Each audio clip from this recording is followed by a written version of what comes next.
Hello dear students, देखिए आज हम शुरू करते हैं हमारा जो 9th क्लास है उसका चैप्टर नंबर 6 ऊतक यानी कि टिश्यूज। बहुत ही इम्पोर्टेंट टॉपिक है हमारे लिए ये।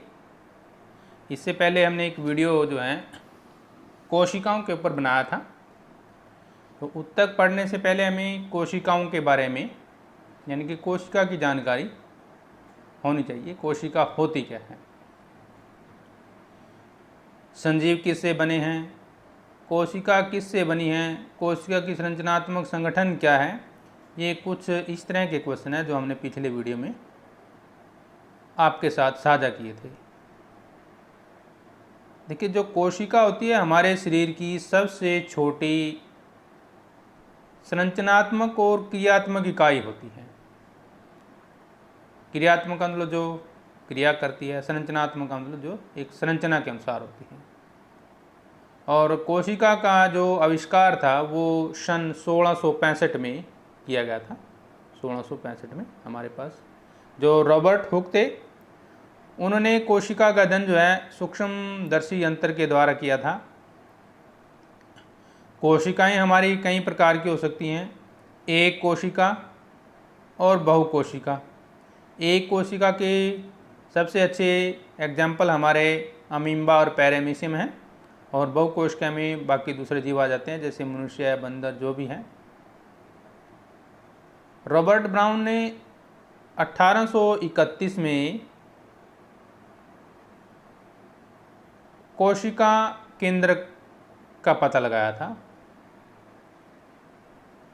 फिर जो हमारे जेई पोरोंकज थे, उन्होंने सन 1839 में जीव द्रव्य की खोज की।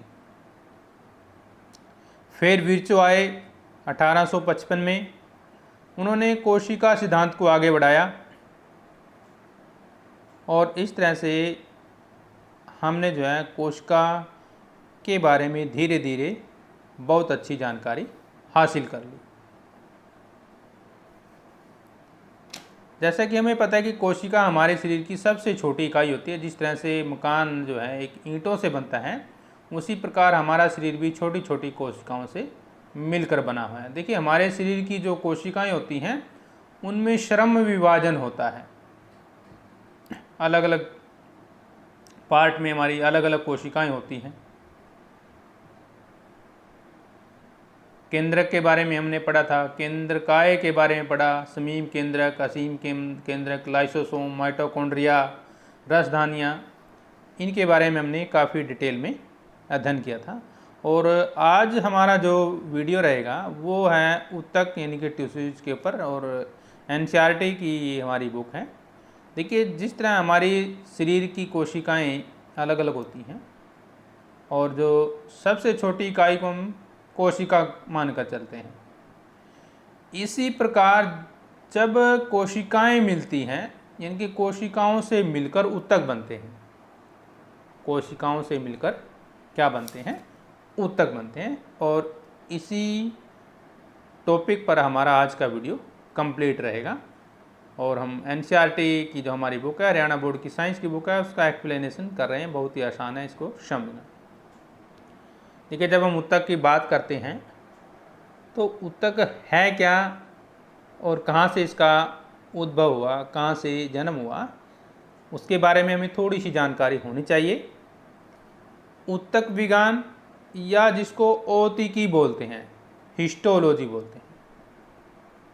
ऊतक विज्ञान या औतिकी या हिस्टोलॉजी जिसको हम बोलते हैं, ऊतक विज्ञान वह विज्ञान है जिसके अंतर्गत ऊतकों की सूक्ष्म संरचना तथा उसकी व्यवस्था अथवा विन्यास का अध्ययन किया जाता है। मतलब हम ऊतकों के बारे में जो जानकारी लेंगे वो औतकी कहलाती है। इनके ऊतकों के बारे में जानकारी देने वाली विज्ञान ऊतक विज्ञान कहलाते हैं।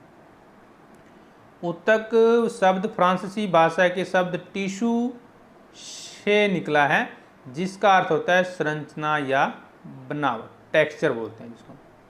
तो ये हमारे पास ऊतक और औतकी के बारे में थोड़ी सी जानकारी।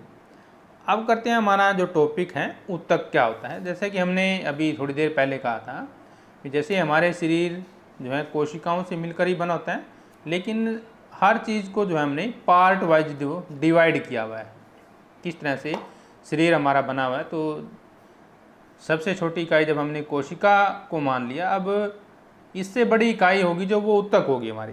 कोशिका से बड़ी इकाई क्या हमारे शरीर की ऊतक है। मतलब कोशिकाओं को मिलाकर ही ऊतकों का निर्माण होता है। कोशिका विभाजन जीव के विकास और वृद्धि के लिए बहुत जरूरी है। एक कोशिका सभी जीवों में जैव प्रक्रम की क्रियाएं जो होती हैं वो सारी की सारी कोशिका के द्वारा ही होती है, और ये सारे का सारा काम जो है ये श्रम विभाजन के द्वारा करती हैं कोशिकाएं। अब ऊतक क्या हो गया हमारे पास, ये देखिए किसी जीव के शरीर में कोशिकाओं का ऐसा समूह है, मतलब कोशिकाओं से मिलकर ऊतक बनते हैं। ये कोशिकाओं का एक ऐसा समूह है जिसकी उत्पत्ति एक समान हो तथा वे एक विशेष कार्य करती हों, और एक ही प्रकार की उसमें कोशिकाएं होंगी। समझ रहे हैं ना? कहने का मतलब जो ऊतक होते हैं उनकी संरचना समान होती है और वो सेम कार्य करते हैं। ये नहीं है भी आपने ब्लड सेल अलग मिला दी। ऊतक जो है एक ही प्रकार, और उनका काम भी एक ही जैसा होगा, अलग अलग काम नहीं हो सकता, एक ही तरह के वो काम करते हैं। पौधे और जंतुओं में रचना के आधार पर जो है अलग अलग प्रकार के ऊतक पाए जाते हैं, अलग अलग संरचनाएं होती हैं। मोस्टली ऊतकों का आकार और आकृति एक समान होती है, परंतु कभी कभी कुछ ऊतकों के आकार और आकृति में असमानता भी हो जाती है, मतलब अलग अलग भी हो सकते हैं। दोबारा फिर देख लीजिए, कोशिकाएं मिलकर ऊतक का निर्माण करती हैं। ये है हमारी ऊतक की डेफिनेशन, टिश्यू की डेफिनेशन। ऊतक में समान संरचना, ये संरचना है, और कार्य होते हैं। गलत लिखा हुआ है तो संरचना सीधा लिख सकते हैं।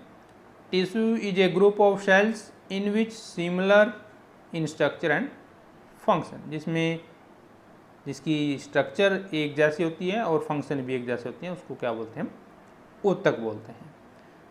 अब दूसरा पॉइंट आता है भी क्या पौधे और जंतु एक ही तरह के ऊतक होते हैं उसमें? देखिए अभी जब हमने बात की थी सभी जीवों में अलग अलग ऊतक हो सकते हैं।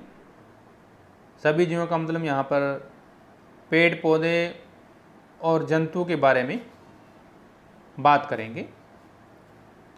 इसका कारण क्या है, जो पौधे होते हैं और जो जंतु होते हैं उनकी संरचनाओं में काफ़ी डिफरेंस होता है। वो अलग अलग तरह की संरचनाओं के बारे में होते हैं।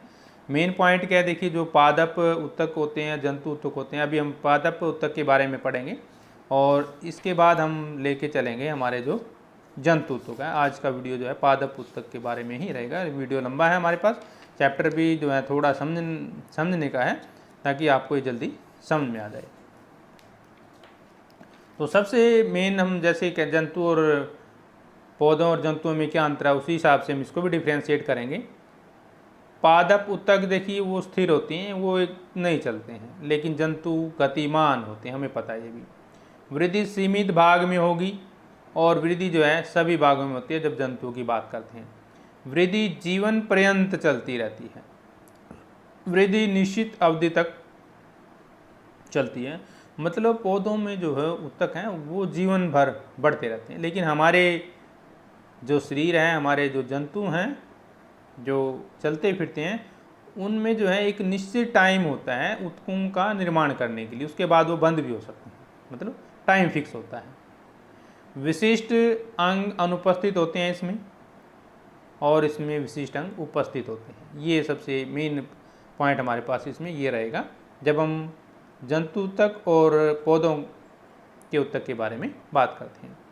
तो दोनों में अंतर स्पष्ट है। देखा हमने, पौधे स्थिर होते हैं, गति नहीं करते, लेकिन वो सीधा खड़े रहते हैं और उनमें बड़ी मात्रा में सहारा प्रदान करने वाले ऊतक होते हैं, क्योंकि वो सीधे हमेशा उनको खड़े रहना है। तो उनमें ऐसे ऊतक होते हैं कि वो सारा दिन आराम से खड़े रह सकते हैं, और ये सहारा प्रदान करने वाले ऊतक प्राय मृत कोशिकाओं के बने होते हैं। मतलब वो उसमें कोशिकाएं मृत होती हैं जो उसको सहारा देती हैं। लेकिन जब हम जंतुओं की बात करते हैं तो वो भोजन भी खाते हैं, अपने साथी और आश्रय की खोज में कभी इधर जाते हैं कभी उधर जाते हैं। ये पौधों की अपेक्षा ऊर्जा का अधिक उपभोग करते हैं, इनको जो है एनर्जी की ज़्यादा ज़रूरत होती है। जंतुओं के अधिकांश ऊतक जीवित होते हैं, मृत ऊतक बहुत कम होते हैं जंतुओं में हमारे पास।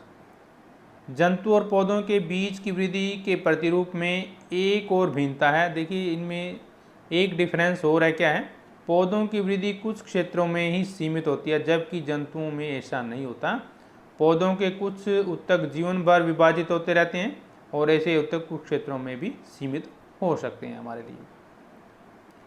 जब हम अंग और अंग तंत्र की बात करते हैं तो इनकी संरचनात्मक संगठन जो है जटिल होता है पौधों की अपेक्षा, जब हम जंतुओं की बात करते हैं, और सीमित भी होता है। यह मूल अंतर जीवधारियों के दो महत्वपूर्ण समूह के जीवन यापन के विभिन्न तरीकों को दर्शाता है, विशेषकर इनके भोजन करने की प्रक्रिया। संरचनात्मक संगठन एक और पौधों के गतिहीन अस्तित्व और दूसरों जंतुओं के प्रचलन के लिए, इनके चलने के लिए अंग तंत्रों के विकास हेतु विभिन्न प्रकार के अनुकूलन में भी वो रह सकते हैं, क्योंकि वो कभी एक स्थान पे जाना उन्होंने, कभी दूसरे स्थान पे जाना है, तो वो हमेशा हमेशा चक्कर काटते रहते हैं। तो ये तो हमारे पास ऊतक के बारे में थोड़ी सी जानकारी। ऊतक क्या होते हैं, तो ऊतक एक समान उत्पत्ति, संरचना तथा कार्य करने वाली कोशिकाओं के समूह को बोलते हैं, ठीक है ना। ऊतक एक समान उत्पत्ति, संरचना तथा कार्य करने वाली कोशिकाओं के समूह को ऊतक कहते हैं। पौधों में ऊतक किस तरह से हम लेके चलेंगे, चलिए शुरू करते हैं नेक्स्ट वीडियो। देखिए ये आप वीडियो देख रहे हैं, चित्र भी देख लीजिए। पादप ऊतक, पादप ऊतक यानी कि टिश्यू प्लांट दिख रहा है जैसे आपने। पादप ऊतक यानी कि टिश्यू प्लांट जिसको बोलते हैं, वो कितने प्रकार का होता है। तो सबसे पहले हम इसको दो पार्ट में डिवाइड करते हैं। पहला तो हमारे पास ही हो गया विभाज्योतक या विभज्योतिकी ऊतक बोलते हैं जिसको, और दूसरा हमारे पास स्थायी ऊतक यानी कि परमानेंट टिश्यूज, इंग्लिश में टिश्यू बोलते हैं, और ये मेरिस्टेमेटिक टिश्यू होता है हमारे पास। तो दो पार्ट हो गए हमारे पास, एक तो हो गया विभज्योतक ऊतक और दूसरा हो गया स्थायी ऊतक। अब पहले बात करेंगे स्थायी ऊतक की। स्थायी ऊतक जो परमानेंट ऊतक हैं वो आगे तीन प्रकार का दिया गया, देखिए ध्यान से। पहला तो हमारे पास सरल ऊतक हो गया, दूसरा जटिल यानी कि कॉम्प्लेक्स टिश्यू, और तीसरा विशिष्ट ऊतक यानी कि स्पेशल टिश्यू। ये स्थायी ऊतक हो गए हमारे तीन। साधारण हो गया, जटिल और विशिष्ट। सरल का मतलब साधारण सिंपल, जटिल और विशिष्ट। याद कर लीजिए स्थायी ऊतक अब तीन तरह का है हमारे पास, साधारण ऊतक, जटिल ऊतक और विशिष्ट ऊतक। अब आगे फिर इसका हम डिफ्रेंशिएट करेंगे। जो साधारण ऊतक हैं यानी कि सिंपल टिश्यूज हैं, सरल ऊतक हैं, आगे ये फिर तीन प्रकार का है, मृद ऊतक, स्थूल ऊतक और दृढ़ ऊतक, ठीक है ना। मृद ऊतक, स्थूल ऊतक और दृढ़ ऊतक, ये आगे तीन प्रकार का होगा सरल ऊतक। इसके बाद जटिल ऊतक। जटिल ऊतक आगे हमारे पास दो तरह का है, जाइलम और फ्लोएम। जाइलम और फ्लोएम, ठीक है। आगे ये हमारे पास विशिष्ट ऊतक हैं, आपके सिलेबस में नहीं है लेकिन फिर भी हम बता दें, दो तरह का होता है ये, एक तो ग्रंथिल और एक रबर शीरी। ग्रंथिल और रबर शीरी।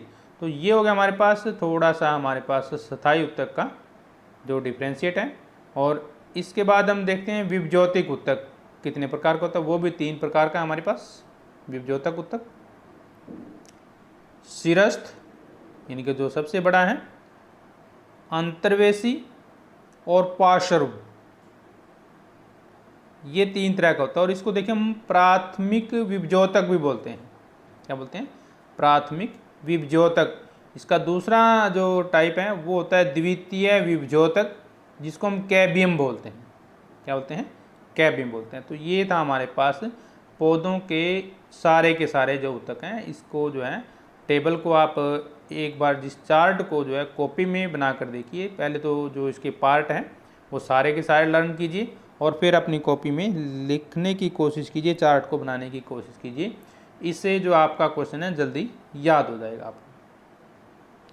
आप देखिए क्रियाकलाप लेते हैं, हमारी जो एनसीईआरटी की बुक है 6.1 जो क्रियाकलाप दिया गया है, यहाँ पे आप देख रहे हैं 2 जार हैं हमारे पास और दोनों में प्याज रखा गया है। तो किस तरह से लिया गया देखिए, 2 शीशे के जार लेंगे और उसमें पानी भर देंगे। देखिए शीशे के जार हैं, दोनों में पानी भरा हुआ है और 2 प्याज लेते हैं, दोनों जारों पर एक एक प्याज रख देते हैं जैसा कि चित्र में दिखाया गया है। इस तरह से प्याज रखेंगे, जो उसका मूल है वो नीचे की ओर होगा, पानी में होगा, और जो उसकी पत्तियों वाली साइड है वो ऊपर की ओर होगी, जैसा कि आप चित्र में देख रहे हैं। कुछ दिनों तक दोनों प्याज की मूलों की लंबाई मापिए। पहले दिन मापो, फिर दूसरे दिन मापिए, फिर तीसरे दिन मापिए, फिर चौथे दिन मापिए।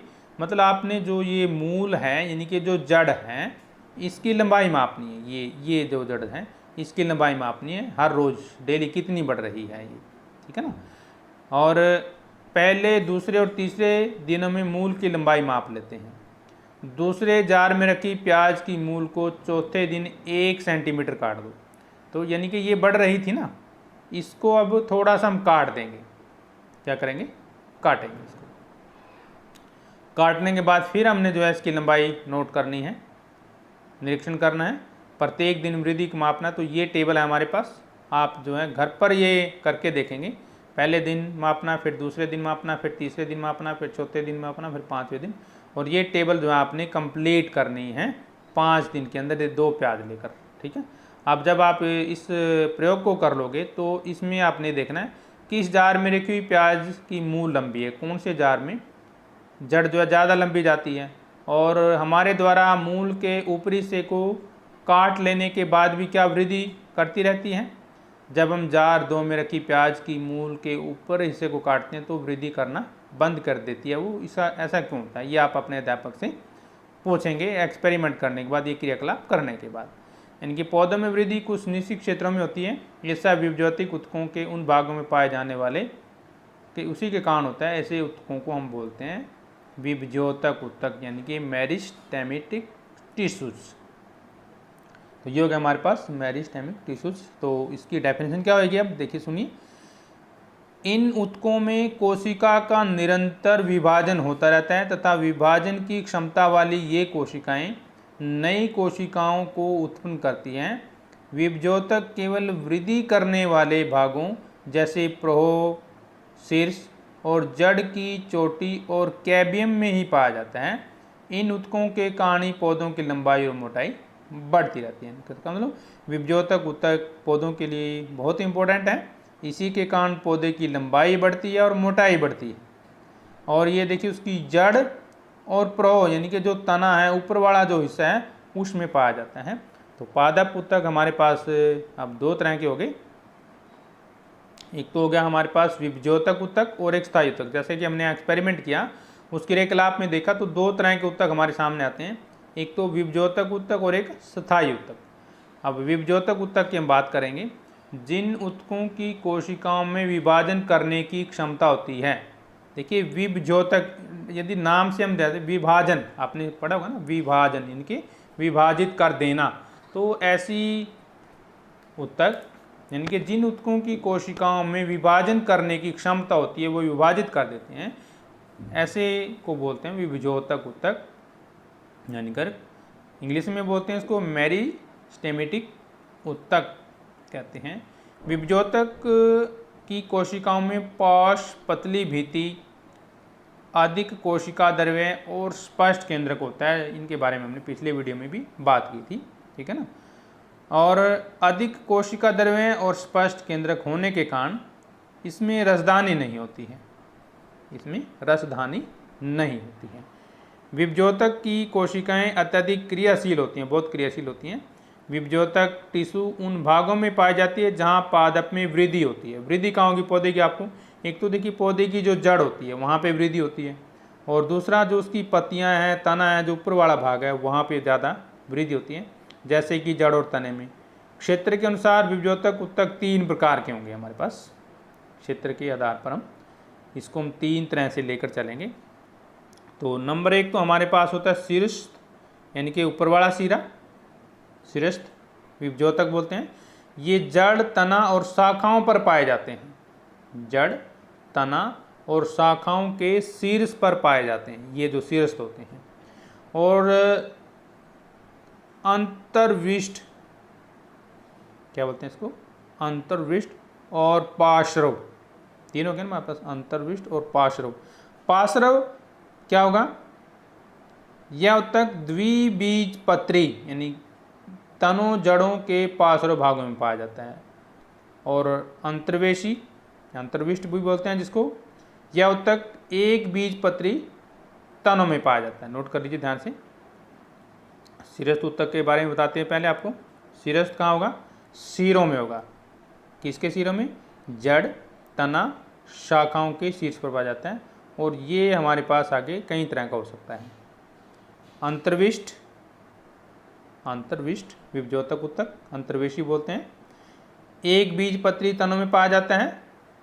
इसकी सक्रियता के कारण लंबाई में वृद्धि होती है। और पार्श्व विभजोतक उत्तक, ये द्विबीजपत्री तनों और जड़ के पार्श्व भागों में पाया जाता है। क्लियर है पॉइंट। तो ये हो गया हमारे पास, जैसे आप फिगर देख रहे हैं, शीर्षस्थ विभजोतक उत्तक जिनके जो ऊपर वाला सिरा है, पार्श्व देखिए तने में दिखाया गया है, और अंतर्विष्ट विभजोतक किसमें पाया जाता है, जिसमें एक बीजपत्री वाले होते हैं। ठीक है ना। अब इसके बारे में पढ़ लीजिए। शीर्षस्थ विभजोतक, इस प्रकार विभजोतक जड़, तने आदि के अगले सिरे में पाया जाता है। शीर्षस्थ का मतलब सिरा होगा ना, अगला हिस्सा। अंतर्विष्ट या उत्तक तने की पर्व संधियों में पाया जाता है, जो तना होता है उसमें मिलता है। और पार्श्व या उत्तक तने की जड़ की परिधि में स्थित होता है। यह उत्तक तने या जड़ की मोटाई में वृद्धि के लिए उत्तरदायी होता है। और विभेदीकरण क्या होता है हमारे पास, विभजोतक की कोशिकाएं कई बार विभाजित होने के बाद एक विशेष रूप ले लेती हैं, ताकि एक विशेष कार्य को वो कर सकें। इस प्रक्रिया को विभेदीकरण कहते हैं। विभेदीकरण का मतलब क्या होता है, वही विभेद कर देना, बांट देना। और जब विभेदीकरण होता है, इसके बाद कोशिकाओं का विभाजन रुक जाता है, यानी कि वे स्थायी उत्तक का रूप ले लेती हैं। क्लियर है पॉइंट। नेक्स्ट पॉइंट देखिए, स्थायी उत्तक के बारे में बात करेंगे हम। स्थायी उत्तक क्या होते हैं, अभी ऊपर हमने पढ़ा, जिन उत्तकों की कोशिकाओं में विभाजन करने की क्षमता समाप्त होती है, यानी कि आगे वो विभाजन नहीं करते, तो वो क्या हो गए, परमानेंट हो गए, स्थायी हो गए, इसलिए उसको बोलते हैं स्थायी उत्तक। स्थायी उत्तक हमारे पास अब 2 प्रकार का होता है, जैसा हमने चार्ट में देखा था।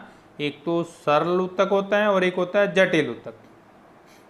सरल उत्तक को हम साधारण उत्तक भी बोलते हैं, सिंपल टिश्यू भी बोलते हैं। ठीक है, साधारण उत्तक या सिंपल टिश्यू भी बोलते हैं। तो पहले पढ़ेंगे हम स्थायी उत्तक यानी कि सरल उत्तक के बारे में। सरल उत्तक क्या होता है, देखिए, जब विभजोतक में विभाजन की क्षमता नष्ट हो जाती है, तो वो हमें पता है क्या कहलाते हैं, स्थायी उत्तक कहलाते हैं। क्या कहलाते हैं, स्थायी उत्तक कहलाते हैं। और ये 2 तरह के हो गए हमारे पास, साधारण उत्तक और जटिल उत्तक। अब साधारण उत्तक यानी कि सरल उत्तक क्या हो गया, जो स्थायी उत्तक एक ही प्रकार की कोशिकाओं से मिलकर बना होता है, उसे सरल स्थायी उत्तक कहते हैं।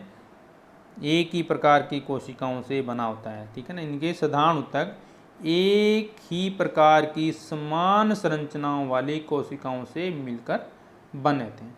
इनका कार्य भी एक समान होता है और संरचना के आधार पर हम इसको अलग अलग पार्ट में डिवाइड करते हैं। चलिए पढ़ते हैं उनके बारे में। नंबर 1 तो होता है हमारे पास पैरेकाइमा। पहला क्या आता है, पैरेकाइमा, हिंदी में इसको मृदु उत्तक बोलते हैं। मृदु, नोट कर लीजिए, मृदु, मृदु उत्तक बोलते हैं इसको, ठीक है ना। पैरेकाइमा को हिंदी में मृदु उत्तक बोलते हैं, ठीक है। और मृदु उत्तक के बाद हमारे पास हैं स्क्लेरेकाइमा। स्क्लेरेकाइमा, जिसको हम दृढ़ उत्तक बोलते हैं। दृढ़, मृदु के बाद कठोर हो गया ना, अब ये दृढ़ आ गया, दृढ़ उत्तक होता है हमारे पास स्क्लेरेकाइमा। और फिर आ गया हमारे पास कालेन काइमा, कालेन काइमा, जिसको हम स्थूल उत्तक बोलते हैं, स्थूलोकोण भी बोलते हैं, स्थूल उत्तक, स्थूल उत्तक भी बोलते हैं कोलेकाइमा को। हम बात करेंगे पेरेकाइमा की। देखिए आप चित्र देख रहे हैं, ये इस तरह का पेरेकाइमा होता है, यानी कि मृदु उत्तक होता है, ठीक है ना।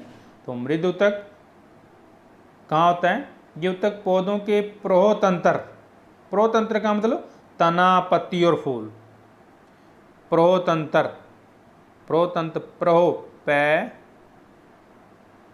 ठीक है, रे हो की मात्रा हो, प्रोह, प्रोह का मतलब क्या लेंगे हम? तना, ठीक है, पत्तियां जैसे दिखाई गई हैं, और फूल, इसको बोलते हैं प्रोह। क्या बोलते हैं इनको? प्रोह बोलते हैं। इनकी जो हमारा मृदु उत्तक है, पेरेकाइमा है, ये पौधे उत्तक जो हैं पौधों के प्रोतंत्र तथा जड़ों में पाए जाते हैं। प्रोतंत्र का मतलब हो जाए हमारा तना, पत्तियां और फूल, और जड़ में पाए जाते हैं, जैसा कि आप ये फिगर देख रहे हैं। पौधे के हरे भाग में इनकी संख्या ज़्यादा होती है। हरा भाग होगा उसमें संख्या सबसे ज़्यादा होगी। ये कोशिकाएं गोल, लंबी और बहुपृष्ठीय आकार की हो सकती हैं। ये जीवित कोशिकाएं होती हैं। इनकी कोशिका भित्ति बहुत पतली होती है और हमेशा सेलुलोज की बनी होती है, और इन कोशिकाओं में जीव द्रव्य भी बहुत सघन होता है, बहुत ज़्यादा होता है। और इन उत्तकों का जो सबसे मुख्य कारण यानी कि काम है, एक तो भोजन का संचय करना, भोजन को इकट्ठा कर लेती हैं, स्वांगीकरण करती है और पौधे को दृढ़ता प्रदान करती हैं। रेजिन, टैनिन, गोंद का संचय करना, कई बार भोजन को भी बनाना इसी का काम होता है, क्योंकि ये पत्तियों में पाया जाता है, तो सारा का सारा काम इनका होता है, ठीक है। अब देखिए पॉइंट पढ़ लीजिए। पेरेकाइमा की कोशिकाएं अनियमित आकार की भी हो सकती हैं या गोलाकार हो सकती हैं। इन कोशिकाओं की पतली कोशिका भित्ति होती है और कोशिकाओं के बीच जो है खाली स्थान रहते हैं। कोशिकाएं प्राय बंधन मुक्त हो रहती हैं और जीवित होती हैं। पेरेकाइमा उत्तक पादप के कोमल भागों में पाया जाता है। पेरेकाइमा का मुख्य काम क्या है? भोजन का भंडारण करना। ये इंपॉर्टेंट पॉइंट है, रोज नोट कर लीजिए। पेरेकाइमा का सबसे मुख्य काम क्या है? भोजन का भंडारण करना। कुछ पेरेकाइमा उत्तक की कोशिकाओं में पर्णहरित पाया जाता है, जिसके कारण वे प्रकाश संश्लेषण करती हैं, और ऐसे उत्तक को क्लोरेनकाइमा कहते हैं। नोट कर लीजिए, बड़ा इंपॉर्टेंट पॉइंट है, क्लोरेनकाइमा किसे कहते हैं, ठीक है ना। तो जिसके कारण प्रकाश संश्लेषण की क्रिया होती है, उस उत्तक को हमको बोलते हैं क्लोरेनकाइमा, और उसका रंग कैसा होता है? ग्रीन कलर का होता है, हरे रंग का होता है। इसलिए इनके पर्णहरित, पर्णहरित का मतलब हरे पौधे, हरे पत्ते, पर्णहरित का मतलब हरे पत्ते। जलीय पादपों की पेरेकाइमा कोशिकाओं के बीच हवा से भरी गुहिकाएं होती हैं, जिसके कारण ऐसे पौधे पानी पर उतराते रहते हैं। ऐसे उत्तक को एरेनकाइमा कहते हैं। नोट कर लीजिए, बड़े इंपॉर्टेंट है। पहले हमने पढ़ा क्लोरेनकाइमा, और अब क्या गया? एरेनकाइमा। ये कहते हैं जिनके कारण ऐसे पौधे पानी पर तैरते हैं, उतराते रहते हैं, ऐसे उत्तक को एरेनकाइमा कहते हैं। तो हमारे पास अब मृदु उत्तक के क्या काम है, नोट कर लीजिए दोबारा। सबसे पहले तो ये कहाँ मिलता है? जो पौधे की पत्तियां हैं, तना है, फूल और जड़, यहाँ पे मिलता है। मृदु उत्तक कहाँ मिलेगा? पौधे की तना, पत्ती, फूल और जड़ में मिलता है। हरे भाग में इनकी संख्या ज़्यादा होती है। ये गोल भी हो सकती हैं, आकार इनका फिक्स नहीं है, ठीक है ना।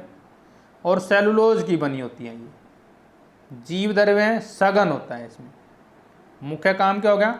भोजन का संचय करना या भोजन को बनाना, जैसे प्रकाश संश्लेषण बनता है। और देखिए, जैसे आपने पौधों में देखा गोंद बनता है, गोंद का निर्माण करते हैं, ये रेजिन बनता है, टैनिन बनता है, और मजबूती भी ये प्रदान करते हैं। तो ये हो गया हमारे पास किसका काम? मृदु उत्तक यानी कि पेरेनकाइमा, मृदु उत्तक या पेरेनकाइमा का काम। अब बात करेंगे स्क्लेरेनकाइमा, स्क्लेरेनकाइमा इनके दृढ़ उत्तक। स्क्लेरेनकाइमा का होता है दृढ़ उत्तक होता है। ये आप फिगर देख रहे हैं, इस तरह का फिगर होता है स्क्लेरेनकाइमा का। किस तरह से कोशिकाएं दिखाई गई हैं देखिए, जैसे षटकोण, ये हमारा षटकोण होता है, इस तरह से इसकी आकृति होती है। अब इसके बारे में मेन पॉइंट क्या है, स्क्लेरेनकाइमा, ये कोशिकाएं आकार में लंबी व पतली परंतु लिगिन युक्त होती हैं। मतलब ये कोशिकाएं मृत होती हैं और ये एक दूसरे से बिल्कुल सटी होती हैं। देखिए जैसे दिख रहा है ना, सटी हुई होती हैं ये कोशिकाएं दोनों सिरों पर नुकीली होती हैं। क्या होती हैं? नुकीली होती हैं। और दो निकटवर्ती शाखाओं के बीच सुस्पष्ट मध्य पट्टिका होती है। कोशिकाओं में तिरछे क्षेत्र पाए जाते हैं जिसको हम गर्त बोलते हैं। ये कोशिकाएं पौधे के भागों को दृढ़ता प्रदान करती है। जैसा कि नाम होता है ना, स्क्लेरेनकाइमा। स्क्लेरेनकाइमा का मतलब ही है दृढ़ उत्तक। क्या मतलब है? दृढ़ उत्तक। दृढ़ का मतलब जो उसको कठोरता प्रदान कर देता है। तो सबसे मेन पॉइंट इसका ये हो गया हमारे पास। अब इसके पॉइंट नोट कर लीजिए। सबसे पहला पॉइंट क्या है, यह उत्तक मृत कोशिकाओं से बना होता है।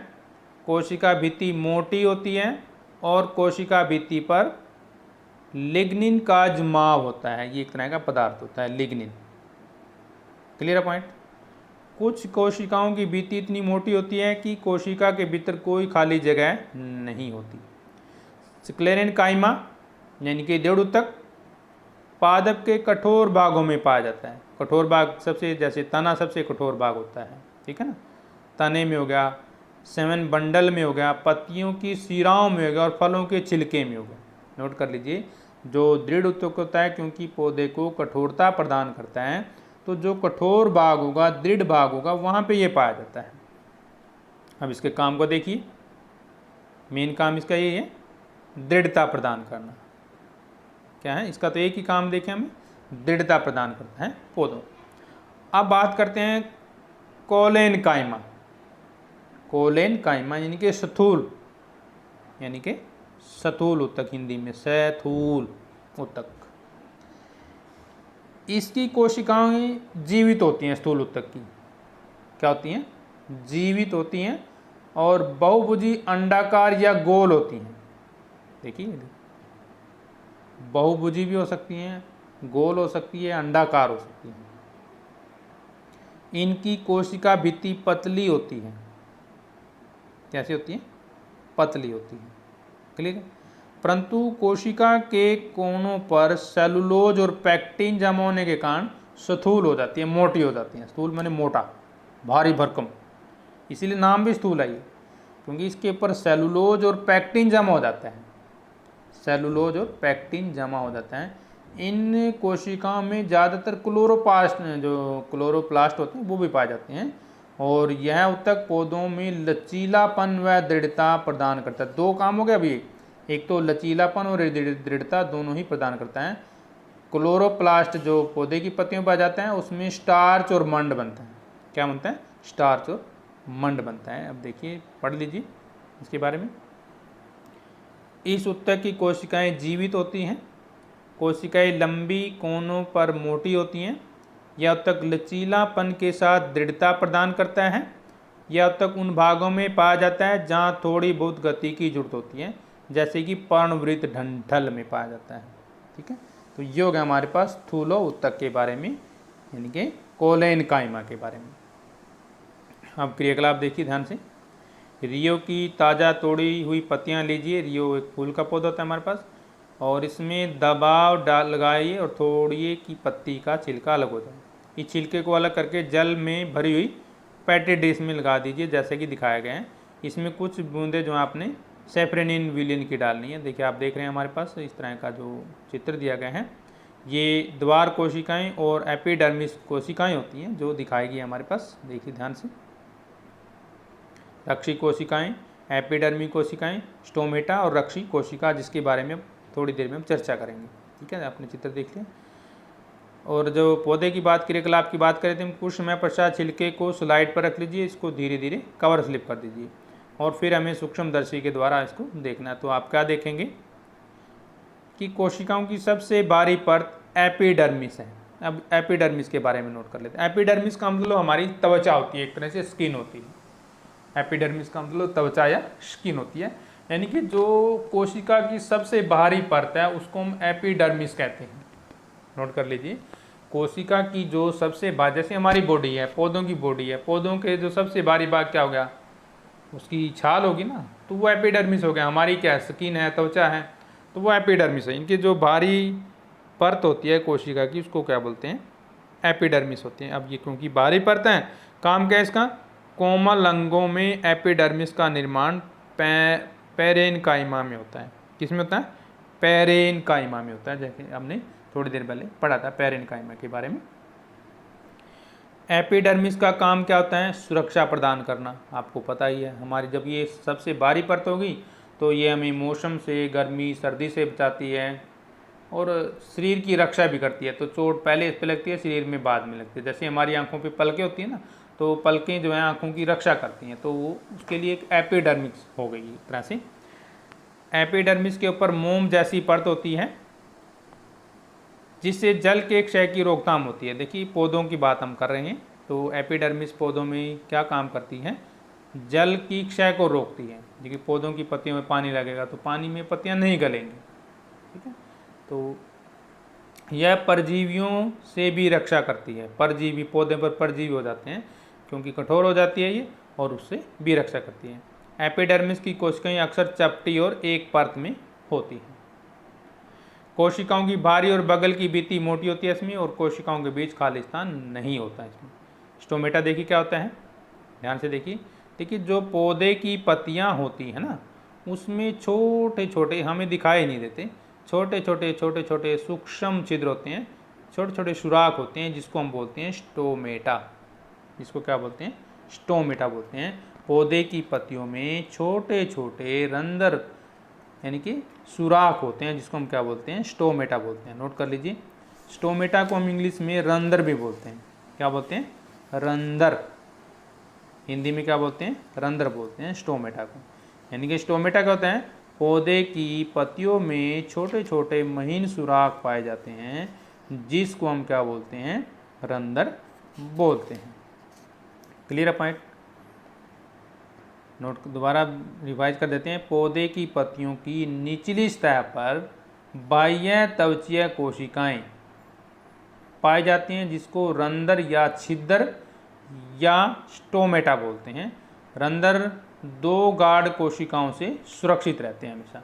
और काम क्या है स्टोमेटा का, स्टोमेटा पौधे के नाक होते हैं। जैसे हमारा नाक होता है ना, नाक, हमारा नाक क्या काम करता है, सांस लेता है। नाक क्या काम करता है, सांस लेता है। इसी प्रकार पौधे में जो स्टोमेटा होता है वो सांस लेने का काम करता है। यानी कि स्टोमेटा पौधों के लिए गैसों का आदान प्रदान करता है। इनके द्वारा पौधों में स्थित जल का ह्रास होता है, नुकसान होता है। क्लियर है पॉइंट। चलते हैं आगे, बारे में पढ़ेंगे थोड़ा सा। पत्ती की एपिडर्मिस में छोटे छोटे छेद होते हैं, जिसे स्टोमेटा कहते हैं। हिंदी में इसको रंध्र बोलते हैं। क्या बोलते हैं, रंध्र या छिद्र बोलते हैं। छिद्र, छिद्र या रंध्र, ठीक है, इस तरह से लिखते हैं, या छोटे छोटे छिद्र होते हैं। स्टोमेटा दो कोशिकाओं से घिरा होता है, जिसका आकार किडनी की तरह होता है। ये हमने चित्र देखा था, किडनी की तरह इसका आकार होता है, ठीक है, देख रहे हैं आप। इन कोशिकाओं को गॉड बोलते हैं, रक्षी कोशिकाएं। इंपॉर्टेंट है, देखिए रक्षी कोशिकाएं क्या होती हैं। स्टोमेटा दो कोशिकाओं से घिरा होता है, जिनका आकार किडनी की तरह होता है, और इस कोशिकाओं को क्या बोलते हैं, गॉड सेल, यानी कि रक्षी कोशिका बोलते हैं। इसको क्या बोलते हैं, रक्षी, यानी कि जो उसकी रक्षा करती है। ये कोशिकाएं स्टोमेटा के खुलने और बंद होने पर को भी नियंत्रण में रखती हैं। जो रक्षी कोशिकाएं वो ये देखिए, क्योंकि उसने सांस लेना, नाक है, एक बार खोलना बंद होना, ये उसका रूटीन का ब्रेक हो जाएगा। स्टोमेटा से होकर जल और गैसों का आदान प्रदान होता है, इसलिए हम बोलते हैं इसका नाक है ये। अब स्टोमेटा एपिडर्मिस के बारे में थोड़ा सा बता देते हैं क्या होती हैं। त्वचा की बाहरी परत यानी कि एपिडर्मिस शरीर का कवच है।